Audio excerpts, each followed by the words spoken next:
Hello everyone, welcome back to this channel. In this video, I will show you the easy and clear steps on how to use colorful app icon navigation bar app Microsoft Outlook on computer. So how to use colorful app icon navigation bar app Microsoft Outlook on computer?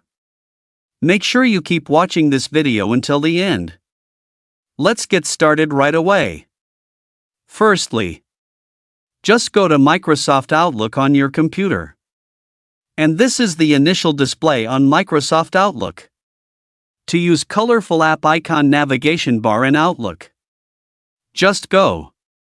Direct the cursor to the upper right corner of the computer screen.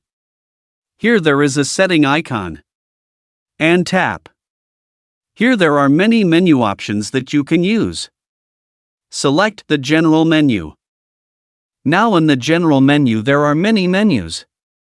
Tap the Appearance menu. Now in the Appearance menu, scroll down to find the Navigation bar menu.